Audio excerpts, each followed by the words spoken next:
Now let us study about magnetic flux. Okay. So magnetic flux means the number of magnetic field lines crossing per unit area is called as a magnetic flux. Okay. So if you take a area, suppose it's a area, okay, it's a paper, and then magnetic field lines coming from left side. Okay.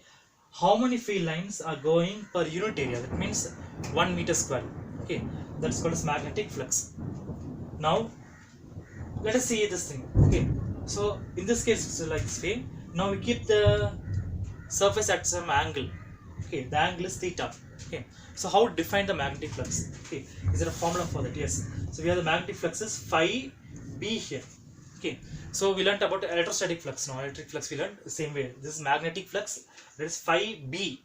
Okay, that's equal to the same way we have this b vector dot a vector. Okay, b vector dot a vector. B vector means here what? Magnetic field. A means the area. Okay, so if you do the dot product, a vector dot b vector is ab cos theta, same way, so we get here b a cos theta. Okay, so this is a formula here by b. Okay, so I can write b cos theta into a also, this one. Okay, we can rearrange write as b cos theta into a. B cos theta, this term, okay, is a perpendicular component we see, so we write as b perpendicular into a. Okay, so the different ways of writing is that, but this is the most common one. Okay, phi b is equal to ba cos theta. So in this thing, phi b means what? It's a magnetic flux. Okay, magnetic flux. B means a magnetic field. Okay, A stands for the area, and theta is the angle. Okay, so this is some things you must know about the magnetic flux. Okay, then next we'll see some special cases about the magnetic flux. Now let us see the special case here. First one, magnetic field is normal to the surface. Okay.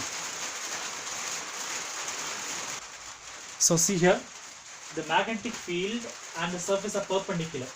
Okay, the surface, let's see very carefully. Magnetic field is normal to the surface only.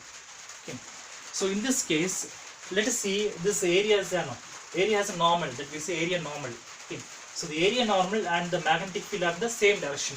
So in this case, theta is equal to 0 degrees. Okay, so we know the formula, magnetic flux. Okay, phi b is equal to ba cos, and then the angle here theta is 0 now. Cos 0 is how much? It is 1.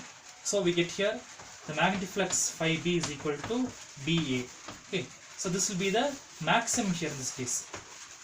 Okay, we get the maximum magnetic flux. Okay, then next we'll see what will happen if the magnetic field is parallel to the surface. Okay, so this is the magnetic field and this is surface here.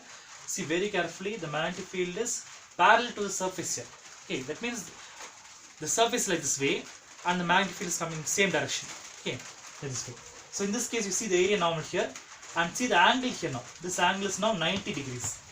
Okay, so in this case theta is equal to 90 degrees. Let's substitute the formula here, phi b, that is magnetic flux is equal to ba cos 90. Cos 90 is how much? It is 0. So this entire term will become 0. So magnetic flux is equal to 0 in this case. Okay, so these are some special cases in this. Okay, next we'll study what is a scalar or vector, and then what is the assumed for it. Next we'll study whether it is a scalar or vector. Okay, so magnetic flux is a scalar. I'll write down. So magnetic flux is a scalar. Okay.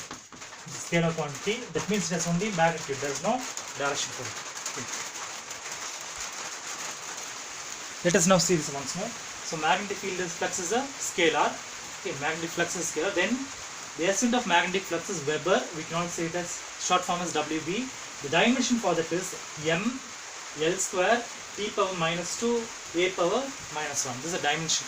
Okay, you can check and see how it comes. Okay, then CGS unit you see, that is Maxwell. Okay, S unit is Weber, CGS unit is Maxwell.